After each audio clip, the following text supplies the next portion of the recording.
احترام بزرگوں قابل قدر ملت کے نوجوان بھائیوں، عزیز دوستوں، تمام مہینوں میں سب سے مقدس، سب سے زیادہ عظمت والا، برکت والا، مغفرتوں والا، جہنم سے آزادی دلانے والا مہینہ رمضان مبارک کا مہینہ ہے۔ اللہ کا کرم ہوا کہ اللہ نے یہ مہینہ مجھے اور آپ کو نصیب فرمایا ہے، ورنہ تو گزشتہ سال کتنے مسلمان بھائی بہنیں ہمارے ساتھ رمضان مبارک کے مہینے میں روزوں کا اہتمام کیا، ہمارے کندھوں سے کندھے ملا کر تراویح بھی ہمارے ساتھ نماز پڑھی، تاخیراتوں میں ہمارے ساتھ تھے۔ آج وہ ہمارے درمیان نہیں ہے۔ اگر وہ ایک روزہ رکھنے کی اجازت اللہ کی بارگاہ میں مانگے تو ان کو نہیں ہے۔ زندگی کے ساتھ ساتھ اللہ تعالیٰ نے ہم کو صحت بھی عطا کی ہے، اس لائق ہے کہ ہم روزے رکھ سکیں، تراویح پڑھ سکیں، ورنہ آج بھی بہت سے لوگ ایسے ہیں جن کو زندگی تو ملی ہے لیکن صحت نہیں ہے، اس لائق نہیں ہے کہ وہ روزے رکھ سکیں، رمضان کا اہتمام کر سکیں، تراویح پڑھ سکیں، اس لائق نہیں ہے۔ بستروں میں ہیں، ہسپتالوں میں ایڈمٹ ہیں، ان کو انجیکشن چڑھایا جا رہا ہے، ان کے جسم کو کاٹ کر آپریشن کیا جا رہا ہے، مختلف بیماریوں میں مبتلا ہے۔ اللہ کا کرم ہوا کہ اللہ نے زندگی کے ساتھ ساتھ صحت بھی ہمیں عطا کی ہے۔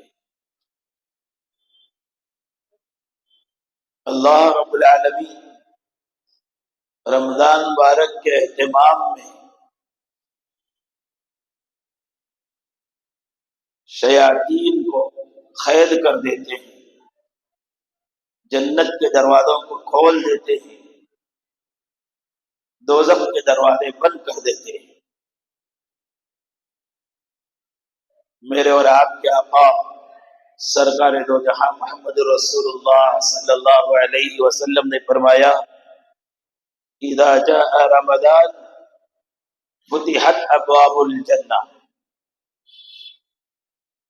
جب رمضان مبارک کا مہینہ آتا ہے تو اللہ تعالی روزے داروں کے اکرام میں، تراویح پڑھنے والوں کے اہتمام میں جنت کے دروازوں کو کھول دیتے ہیں۔ وغلقت ابواب النار، دوزخ کے تمام دروازے بند کر دیتے ہیں۔ وسفلت الشیاطین، اور شیطانوں کو قید کر دیتے ہیں، تاکہ رمضان میں عبادت میں، اللہ کی ذکر اذکار میں، قرآن کی تلاوت میں مشغول لوگوں کو خلل نہ کریں۔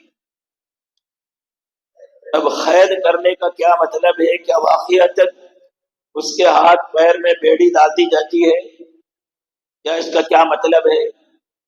ہو سکتا ہے قید کر کے بیڑی ہی ڈال دی جاتی ہو، لیکن محدثین اکثر یہ بیان کرتے ہیں کہ رمضان میں اللہ کی رحمتیں بندوں پر اتنی نازل ہوتی ہیں، اتنے مغفرت کے فیصلے کیے جاتے ہیں، چھوٹے چھوٹے عمل کے بدلے بڑے بڑے نیکیاں دی جاتی ہیں۔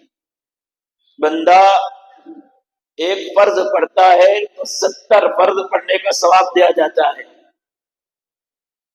ایک نفل پڑھتا ہے تو ایک فرض پڑھنے کے برابر ثواب دیا جاتا ہے. یہ روزے دار کو اللہ کی رضا کے خاطر روزہ افطار کرا دیتا ہے تو اللہ تعالیٰ اس روزے دار کو افطار کرانے کی برکت میں افطار کرانے والے کو بھی روزہ رکھنے والوں کے برابر ثواب عطا کرتے ہیں اور دوزخ کے آگ سے آزادی کا فیصلہ کرتے ہیں. ان بڑے بڑے اجر و ثواب کو دیکھ کر شیاطین کے حوصلے پست ہو جاتے ہیں جس کی وجہ سے وہ بہکا نہیں سکتے. بعض لوگوں کو جو ہم دیکھتے ہیں رمضان میں بھی روزہ رکھے بغیر کھاتے پیتے رہتے ہیں، رمضان میں بھی نمازوں کا اہتمام نہیں کرتے، رمضان میں بھی تراویح کا اہتمام نہیں کرتے، گناہوں کو نہیں چھوڑتے ہیں. تو اس کا مطلب یہ ہے کہ ان کو شیاطین بہکا نہیں رہے ہیں بلکہ ان کو گناہوں کی عادت ہو چکی ہے. جیسے یہ فین آپ کے سامنے لگا ہے، یہ چلتا ہے بجلی کے پاس ہونے کی وجہ سے، کرنٹ کے پاس ہونے کی وجہ سے.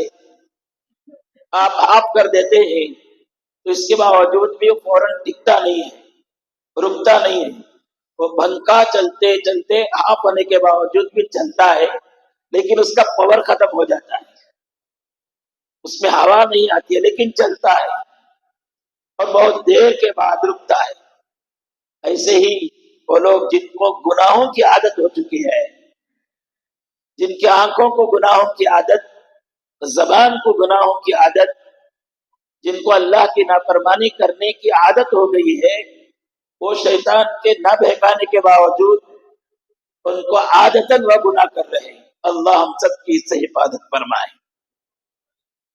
عزیز و بزرگوں، جب اللہ تعالی رمضان کے اہتمام میں ہمارے لیے جنت کھول دیے، جنت کے دروازے کھول دیے، دوزخ کے دروازے بند کر دیے، شیاطین کو قید کر دیے، تو اللہ نے رمضان کے اہتمام میں یہ کیا ہے تو ہم مسلمانوں کو چاہیے کہ ہم بھی غور کریں کہ رمضان کے اہتمام میں ہم نے کیا تیاری کی ہے، رمضان کا کتنا ہم رمضان کی ہم کتنی قدر کر رہے ہیں، اس کا ہم غور کریں.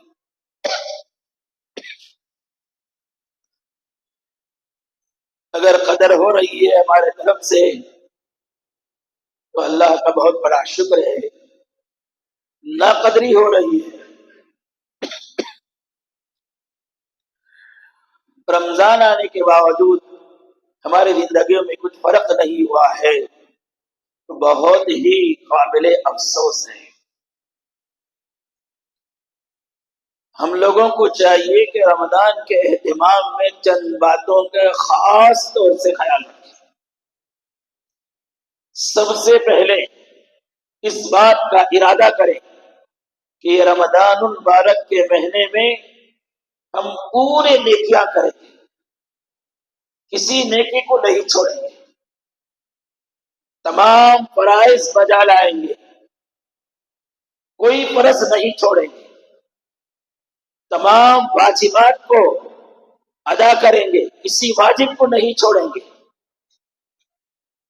فرائض و واجبات کے ساتھ سنتوں اور نوافل کا بھی اہتمام کریں گے. یہ جو عادت بنی ہوئی ہے بعض لوگوں کو مشکل سے مسجد میں آتے ہی نماز کو اور سلام پھرتے ہی مسجد چھوڑ کر بھاگتے ہیں، گویا کہ ان کو مسجد میں بیٹھتے ہوئے تکلیف تھی، پریشانی تھی، سر کے اوپر ایک بوجھ تھا، اب وہ جھٹکنے کے لیے فوراً مسجد سے باہر چلے جاتے ہیں. یہ عادت اچھی نہیں ہے. یاد رکھو اللہ رب العالمین اپنے گھر میں اسی کو بٹھاتے ہیں، اسی کو رہنے کی توفیق دیتے ہیں جسے پسند کرتے ہیں، اور جسے اللہ پسند نہیں کرتے وہ مسجد کو دیری سے آتا ہے اور جلدی بھاگ جاتا ہے۔ میرا اور آپ کا مسئلہ ہی لے لیجیے، ہمارے پاس کوئی مہمان آتا ہے، ہم اس مہمان کو پسند کرتے ہیں، اس مہمان سے محبت کرتے ہیں، تو اس کے ساتھ ہمارا کیا سلوک ہوتا ہے؟ ہم وہ آتا ہے تو اس کے آنے سے پہلے اس کی تیاری کرتے ہیں، وہ آنے کے بعد وہ جانا چاہتا ہے تو ہم سے درخواست کرتے ہیں اور 1-2 دن رہ جاؤ، صبح کو جانا، پرسوں کو جانا، کرتے کہ نہیں کرتے؟ جس سے ہمیں محبت ہے، جسے ہم پسند کرتے ہیں، اور جس بندے کو ہم پسند نہیں کرتے اگر وہ ہمارے گھر کو آتا ہے تو ہم ہیلے بناتے ہیں، میں گھر میں نہیں ہوں، میں شام میں آؤں گا، صبح میں آؤں گا، ہیلے کرتے ہیں، پھر بھی وہ آ گیا، ہمارے گھر کو آ گیا تو ہم کیا کرتے ہیں؟ انتظار کرتے ہیں کب جائے گا، اور یوں ہی اگر وہ کہیں کہ میں چلتا ہوں تو فرماتے ملاقات کر کے خدا حافظ، نکل جاؤ، کیونکہ آپ سے ہمیں تکلیف ہے، ہم آپ کو پسند نہیں کرتے۔ بالکل اسی طرح جس بندے کو اللہ تعالیٰ پسند کرتے ہیں اس بندے کو مسجد میں جلدی آنے کی بھی توفیق دیتے ہیں، اور ذکر و اذکار کی بھی توفیق دیتے ہیں، اور نماز ہو جانے کے بعد دیر تک اسے نوافل میں مشغول ہونے، قرآن کی تلاوت میں، ذکر و اذکار میں لگنے کی توفیق دیتے ہیں، اور یہ توفیق ملتی ہے بندے کی چاہت پر، بندے کی خواہش پر، بندہ بھی چاہے، بندہ بھی خواہش کرے کہ میں اللہ کے گھر میں تھوڑی دیر بیٹھوں، عبادت کروں، تو اللہ اسے ہی توفیق دیتے ہیں، اور جو چاہتا ہی نہیں ہے، جسے خواہش ہی نہیں ہے، تو پھر اللہ تعالیٰ کو کیا غرض سے اسے توفیق دے دے؟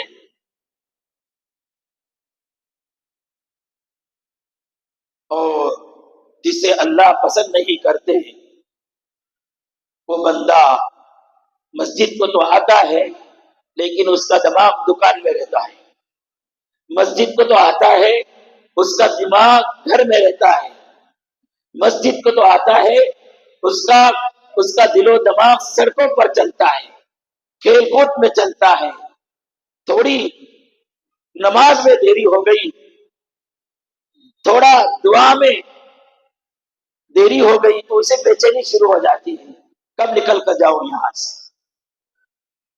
میرے عزیز بزرگوں، آپ چاہو، آپ خواہش کرو مسجد میں رہنے کی، اور جب تک مسجد میں رہیں گے اللہ کی رحمتوں، اللہ کی طرف سے مغفرتوں کے مستحق بنیں گے۔ تو سب سے پہلا کام رمضان میں ہمیں یہ کرنا ہے کہ تمام فرض نمازوں کو ادا کریں گے، تمام روزوں کو رکھیں گے، فرض نمازوں کے ساتھ ساتھ سنت اور نوافل کا بھی اہتمام کریں گے انشاءاللہ۔ ایسا نہیں کہ رمضان شروع ہوا ہے تو ذرا مسجدیں بھر کر رہیں اور 2-4 روزے رکھیں، اس کے بعد جیسے جیسے رمضان کے 8 دن گزر گئے تو رمضان مسجدیں بھی خالی ہونے لگے اور روزے بھی چھوڑنے لگے۔ یاد رکھو رمضان کا ایک روزہ بھی اگر کوئی چھوڑتا ہے، رمضان کا ایک روزہ بھی اگر کوئی چھوڑتا ہے بغیر عذر کے چھوڑتا ہے تو پھر اس کے بعد زندگی بھر بھی اس روزے کی قضا کے لیے روزے رکھتے رہے تو اس کا وہ برابر نہیں ہو سکتے رمضان کے۔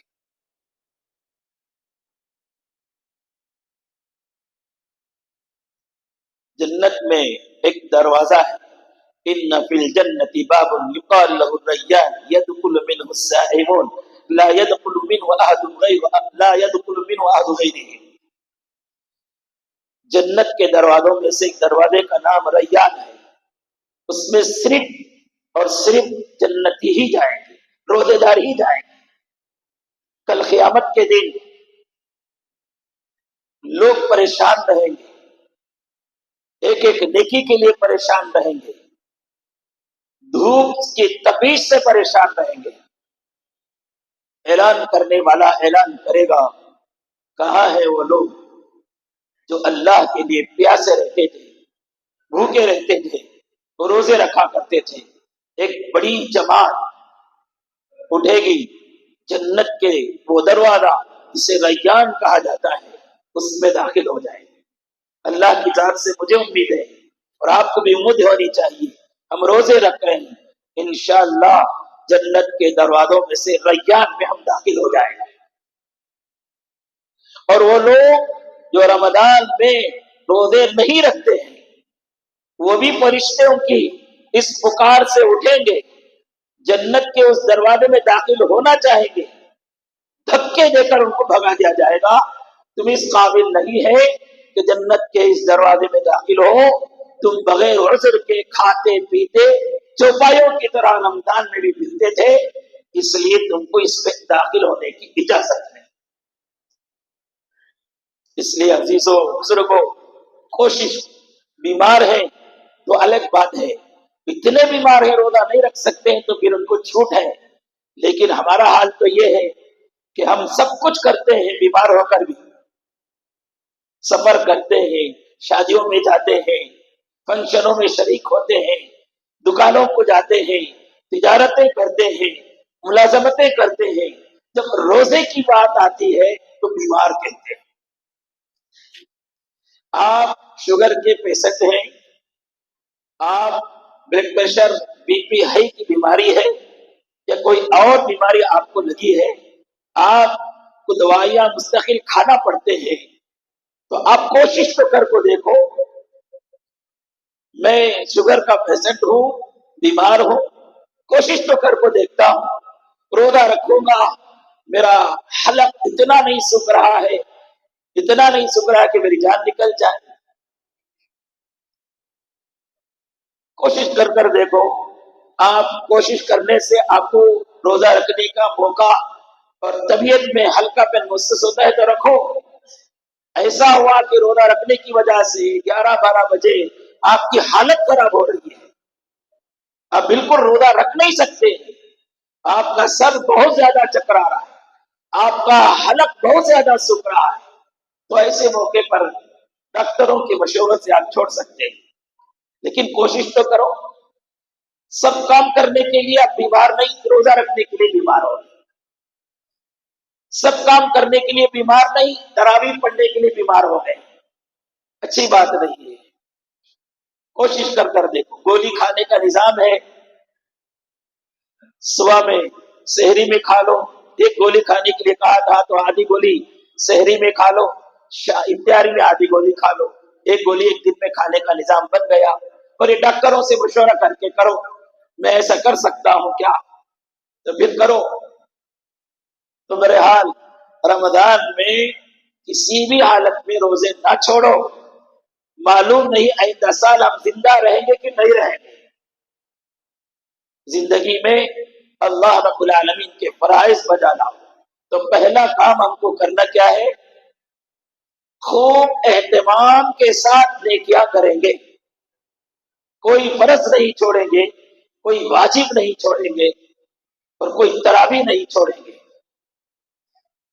اور دوسرا اس بات کا خیال رکھے، اللہ کی بارگاہ میں عہد کرے، یا اللہ یہ رمضان کا مہینہ شروع ہو گیا ہے، پورے مہینے میں انشاءاللہ میں کوئی گناہ نہیں کروں گا،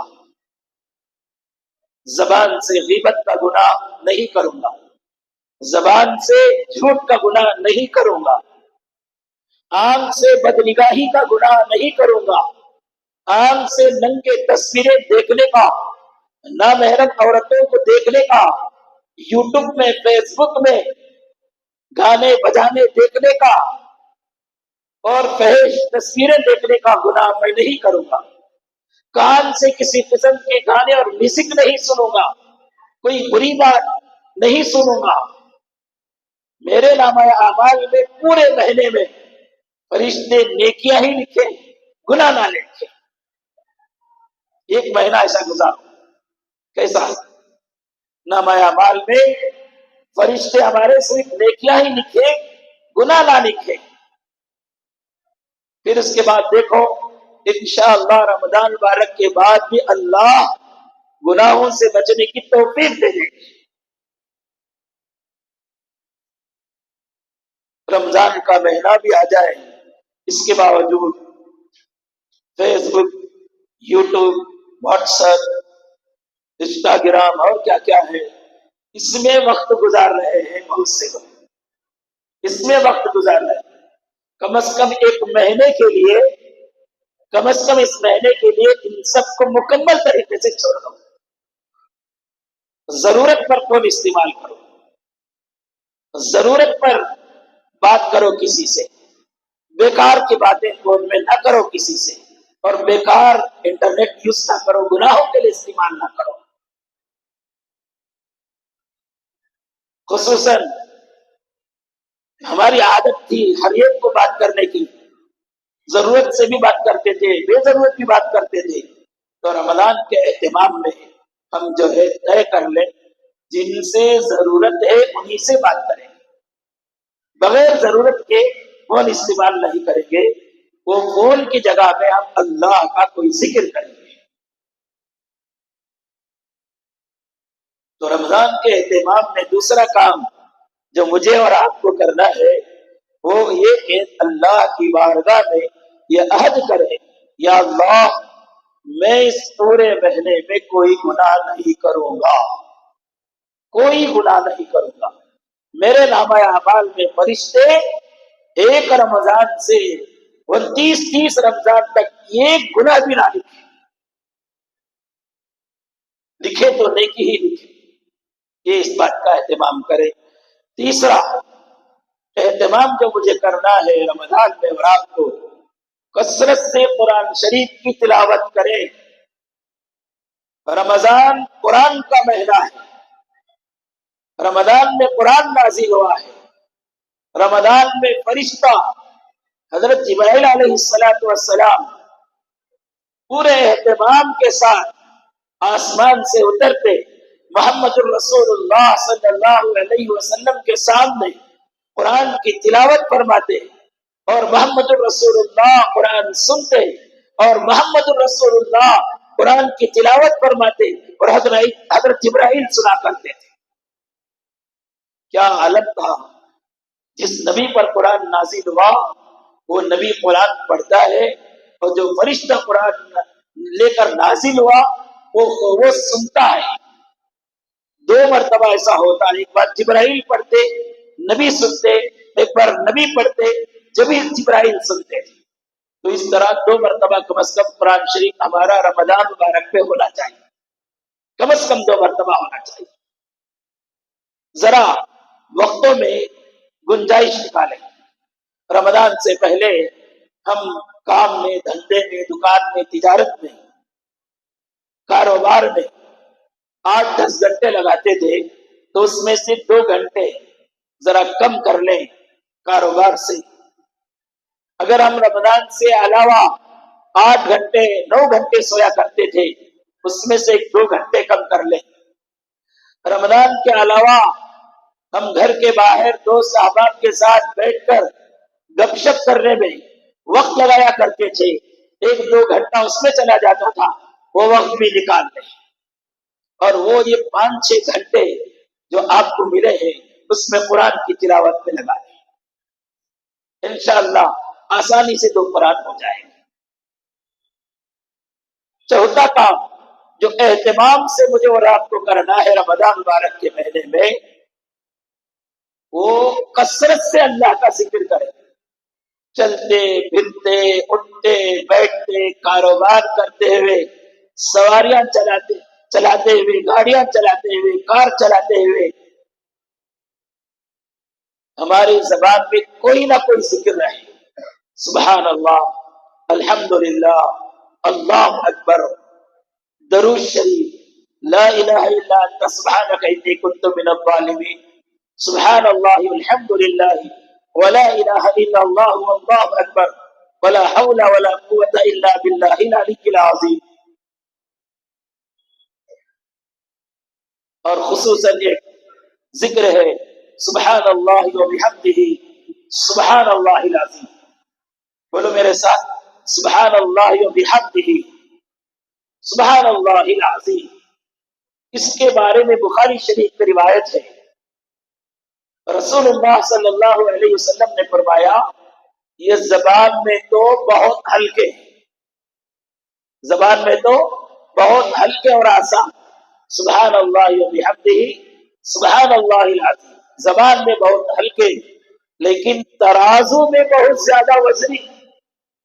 ترازو میں کیا ہے؟ یہ بہت زیادہ وزنی. اور اتنا ہی نہیں بلکہ اللہ رب العالمین کو یہ کلمات بہت پسند ہے اور یہ کلمات پڑھنے والے اللہ کے محبوب ہو جاتے ہیں. تو اس لیے کثرت سے سبحان اللہ بحمدہ سبحان اللہ العظیم کثرت سے پڑھتے رہا کریں. جب بھی آنکھ کھلی رہے، ہوشیار رہے، بیدار رہے، زبان پر ذکر ہو، نیند لگنے تک زبان پر ذکر ہو، اور نیند ہوشیار ہوتے ہی زبان پر ذکر ہو جائے. ایک مہینہ اس طرح اللہ کے ذکر میں اپنا وقت لگا لے، اس کے بعد عادت ہو جائے گی.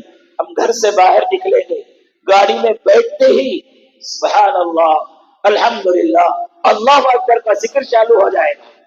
اور جس آدمی کو اللہ کا ذکر کرتے کرتے موت آ جائے، سبحان اللہ کہتے کہتے موت آ جائے، الحمدللہ کہتے کہتے موت آ جائے، وہ سیدھے جنت میں اللہ کے پاس جائے گا. عادت بنا لے. گاڑی چلاتے خاموش کیوں جاتے؟ زبان میں سبحان اللہ ہو، الحمدللہ ہو، اللہ اکبر ہو. اگر ہمارا وقت آ گیا موت کا، آج کل تو گاڑیوں کے حادثات کو ہم دیکھتے ہی ہیں، ہم کتنا بھی احتیاط سے جائیں، سامنے والا بد احتیاطی کرتا ہے تو ہماری موت ہو جاتی ہے. ہم یہ نہیں کہہ سکتے تو میں تو برابر جا رہا تھا، سامنے والا بد احتیاطی کر رہا ہے تو میں کیا کرنا، اس کا بھی سنبھالنا ہمارا بھی سنبھالنا. بہرحال ذکر کرتے کرتے اگر اللہ کو پیارے ہو گئے تو کتنی پیاری موت ہے، کتنی سعادت مندی کی موت ہے. اور یہ آئے گی کیسے؟ عادت بنائیں زندگی میں. جب ہوش ہے اس ہوش کی حالت میں اللہ کے ذکر کو عادت بنا لیں. جب بے ہوش ہو جائیں گے تو اللہ بھی ہوش میں لا کر جنت میں بھیج دیں گے. تو رمضان کے اہتمام میں چوتھا کام جو مجھے اور آپ کو کرنا ہے، اٹھتے بیٹھتے چلتے پھرتے ذکر جاری ہو، استغفار خصوصاً استغفر اللہ استغفر اللہ استغفر اللہ پڑھتے رہے. اس سے دنیا کی مصیبتیں بھی دور ہوتی ہے، آخرت کی مصیبتیں بھی دور ہوتے ہیں. دنیا کا غم بھی دور ہوتا ہے، آخرت کا غم بھی دور ہوتا ہے. کاروبار میں برکت ہوتی ہے، کاروبار نقصان سے بچتا ہے. گھروں کے اندر بے چینی ہے، میاں بیوی کے درمیان لڑائی جھگڑا ہے، گھروں کے اندر بے سکونی ہے، اطمینان کی زندگی نہیں ہے. کثرت سے استغفار کرو، اللہ تعالیٰ میاں بیوی میں محبت عطا کریں گے اور گھروں کے غم، گھروں کی پریشانیوں کو بھی ختم کر دیں گے. کتنا آسان مسئلہ. استغفر اللہ استغفر اللہ استغفر اللہ، اسے پڑھتے رہو. پانچواں کام جو اہتمام سے مجھے اور آپ کو کرنا ہے رمضان میں، وہ کثرت سے دعائیں مانگے اللہ کے پاس. اپنی دنیا مانگے، اپنی آخرت مانگے، جو چاہے مانگے. دنیا آپ کو گھر کی ضرورت ہے، اللہ کے پاس گھر مانگے. آپ کو ضرورت ہے اچھی نوکری کی، اچھی تجارت کی، کاروبار میں برکت کی، اللہ سے دعا مانگے. آپ کو ضرورت ہے اونچے قیمتی گاڑیوں کی، اللہ سے دعا مانگے. آپ کو بتاؤں میں، مسجد میں بیٹھ کر یا اپنے گھر میں مصلی بچھا کر بندہ درود شریف پڑھنے کے بعد اللہ کی بارگاہ میں اپنی دنیا مانگتا ہے. کیا مانگتا ہے؟ اپنی دنیا مانگتا ہے. تو دنیا مانگنے پر بھی اللہ تعالیٰ اس کی نیکیاں اسے عطا کرتے ہیں.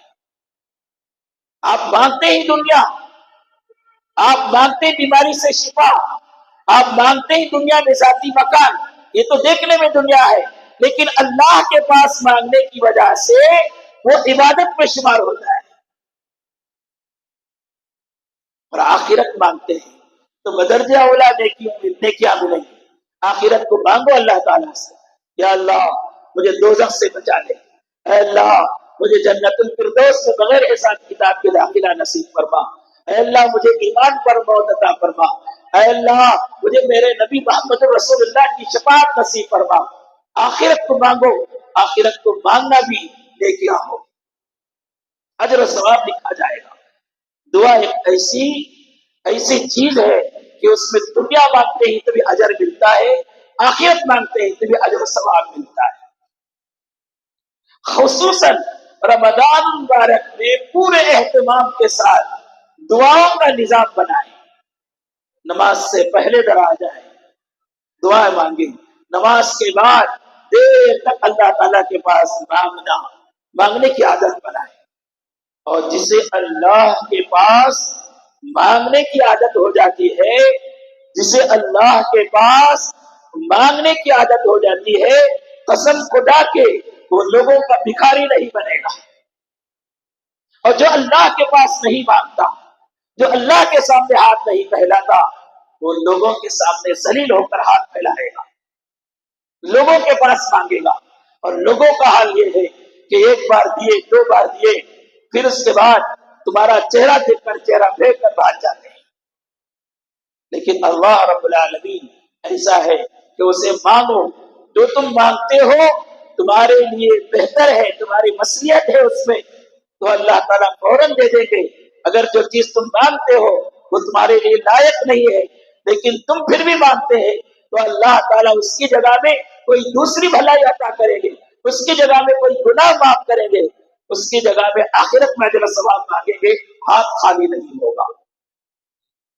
خصوصاً فرض نمازوں کے بعد دعاؤں کا اہتمام کرو، خصوصاً سحری کے وقت میں تہجد میں اٹھ کر اللہ کے پاس دعاؤں کا اہتمام کرو، خصوصاً افطاری کے موقع پر۔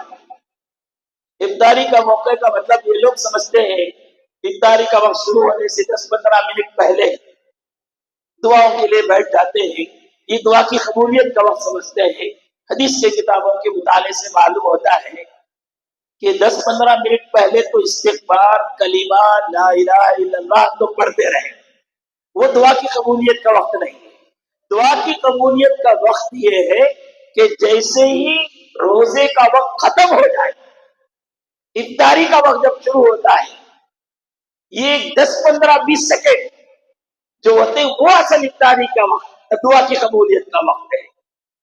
اس وقت لمبی دعا بھی نہیں کرنا ہے، اللہ کھانے کے لیے کہہ دیا ہے، پینے کے لیے کہہ دیا ہے، کھانا ہے پینا ہے، لیکن ایک 15-20 سیکنڈ، ایک 40 سیکنڈ، ایک 50 سیکنڈ اللہ سے مانگے، اس وقت تمہاری دنیا مانگے، افطاری کے وقت میں تمہاری آخرت مانگے۔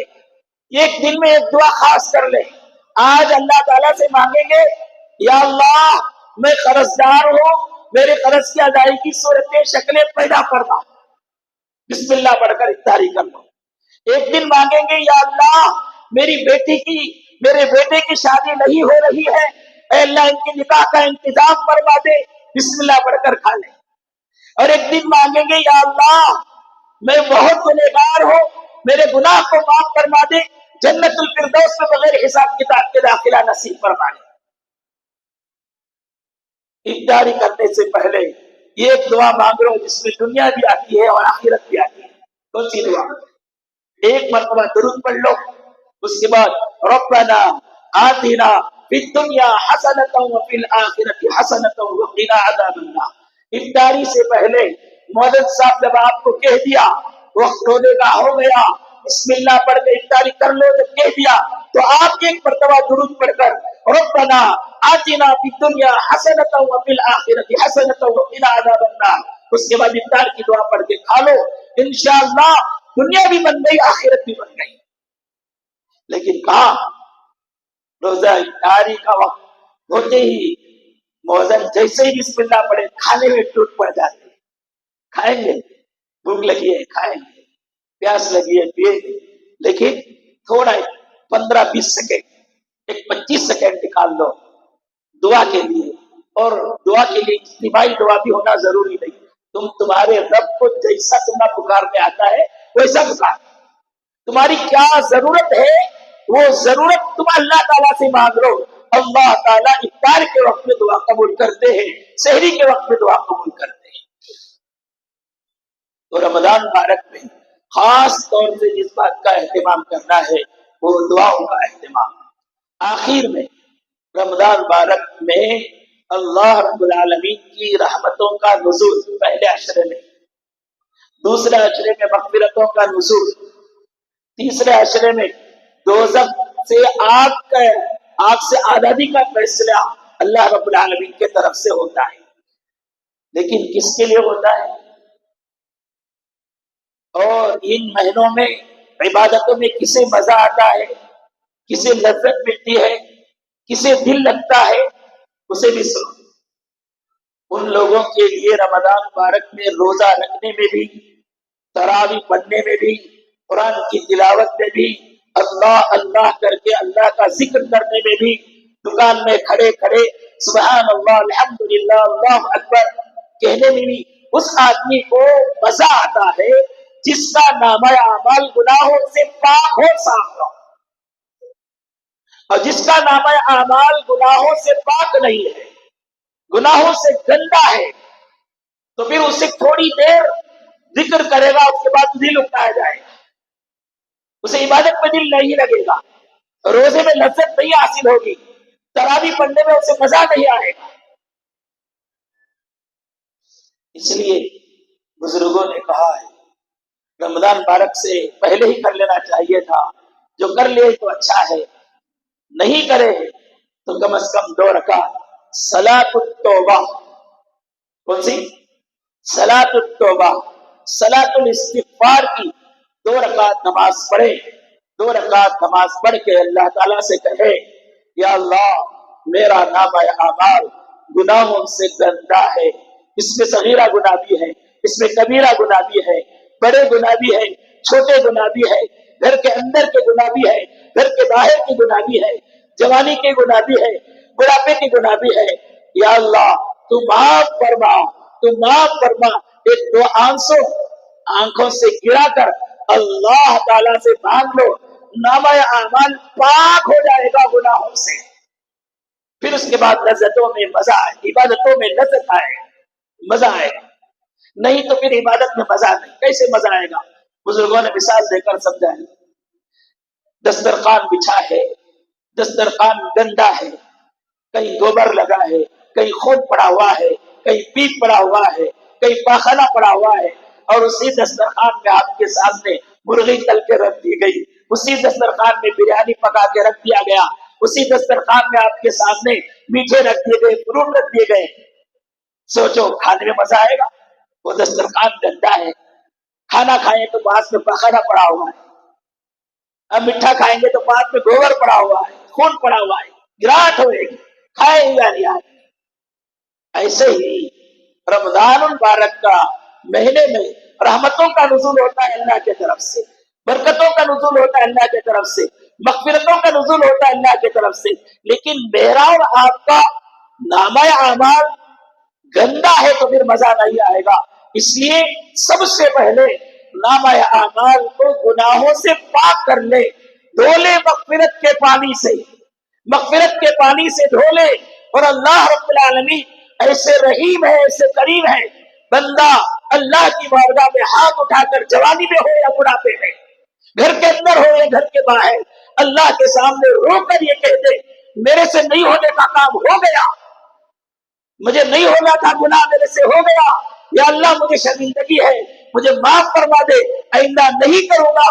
تو جیسے دسترخوان کھانے کا دھونے سے پاک ہو جاتا ہے قسم خدا کی, ایسے ہی نامہ اعمال توبے سے پاک ہو جاتا ہے.